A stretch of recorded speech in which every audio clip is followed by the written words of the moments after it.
Hey, on this episode we're talking about should I do maintenance on my unit, and if I change my thermostat a few degrees, will it heat the home faster? You ask your comfort and energy questions and they get answered. This is the Ask Derek Cole Show. Hey, this is Derek Cole. Welcome to episode 63 of the Ask Derek Cole Show, answering your home and energy questions. And I hope you are getting in the Christmas spirit, even though it's 75 degrees here in Laurinburg. Makes it a little difficult.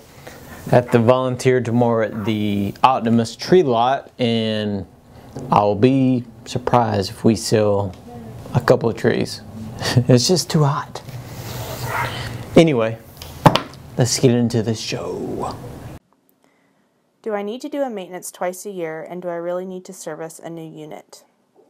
Maintenance twice a year is very important. As far as servicing a new unit, and we get this question a lot, and there's some misinformation, and we've gotten the comment quite a few times of, hey, the unit's brand new, why do I need to service it 6 months in, 1 year in, why do I need to keep doing that? Well, the units today are so efficient. I mean, you're at a 14 SEER minimum you have to install today, or they can make today, and you got 15, 16 SEER going on.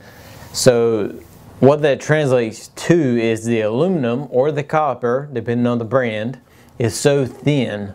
According to the EPA, 1/20th of an inch of dirt can drop your efficiency by over 20%. So if you just bought a 14 SEER unit 6 months ago and you don't have it cleaned out, at 6 months or at a year, you don't have it done, or you don't have a 14 SEER unit anymore. That's not me saying it, that's the EPA saying it. So if you take an inch, slice it up 20 times, and that is how a little bit of dirt can affect your efficiency. So it's very important to keep it maintained, keep it clean, and to keep it checked. You do it twice a year because you want to do it for check the heating and check the cooling. Now, as long as you get it done every 6 months, it doesn't matter when in that aspect it happens, but it does need to happen, because in this part of the country, a lot of things that go wrong, a lot of things that happen in the summertime were things that could have been prevented with maintenance. Changing filters, dirty coils, dirty blower wheels, which is causing the blower motor to go out, or causing the capacitor to overheat and then it goes out. All these things can be checked on maintenance, and it can save you a lot of time, and it's going to save you time and money on top of that, because your unit's not breaking down when it's 95 degrees outside or when it's 20 degrees outside. Your unit's not breaking down. Now, the maintenance is a preventive measure. It's not saying it's never going to happen, but at least you're catching, it's like changing the oil in your car. At least you're checking things as you go versus not changing the oil, not getting a checkup, and then 5 years later you have a breakdown and you're on the side of the road. So, same kind of situation. So yes, very important. That was a long answer to this question, but it's very important to keep it maintained. Your unit runs a lot more than your vehicle does. Your unit takes up over half of the energy in your home. So keeping it maintained and efficient and checked is very critical to make sure you're not wasting money and you're not having an unexpected breakdown when it happens. Again, a lot of things we saw this summer, capacitors. I mean, we changed out a lot of weak capacitors. A capacitor is kind of like, if you're spinning a ball in your finger, you've all done that before, you have this hand here, but making the ball rotate. Okay, well that's kind of like a capacitor. It's still making the motor go. So once that goes out, the ball falls down. So once your capacitor goes out, your unit's not working. So all these things can be checked, can be read ahead of time to make sure you're good to go. All right. That was a long answer. How long was that? Okay. If I turn my thermostat up a few degrees, will it help heat my home faster?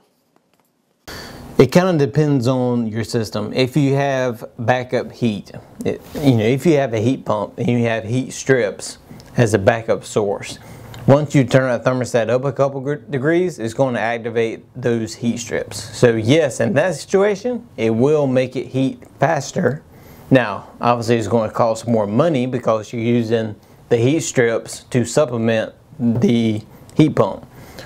That's going to cost more money, but it is going to heat a little faster. The problem we've seen before is really on cooling season, people will call in and say, hey, it's 80 degrees in my house, my thermostat's set on 60, still not cooling down. Well, it doesn't work that way.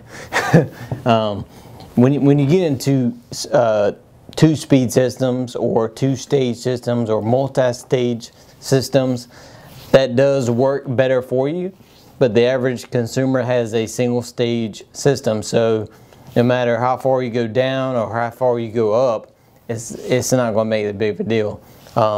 You know, I set my thermostat on 60 and it's not getting below 75 and it's 95 degrees outside. Well, it's not going to get below that number because the best they can do is 20 degrees difference than outside. So if it's at 75 and it's 95 outside, it's doing awesome. Now in heating season, like I said, when you have a heat pump, the heat strips will make it activate faster, therefore heating your home faster. But I would encourage you not to do that. It just gradually go up on temperature. So I'm not sure if you're sitting it back and then coming home and going up or what's happening there, but yes, it will activate the heat strips. Now if you have a gas furnace, if it's multi-stage, then it'll go to high. If it's a single stage furnace, then it's just going to run until it satisfies. So in that situation, it's not going to make it speed up unless you have you know, more than one speed on your furnace. Does that make sense? Mm-hmm. Awesome. That's it. That is it. Episode 63 in the books. Hey, make sure you hashtag all your questions. Ask Derek Cole, Instagram, Twitter, Facebook, and we'll get them on the show. Enjoy the nice Christmas weather.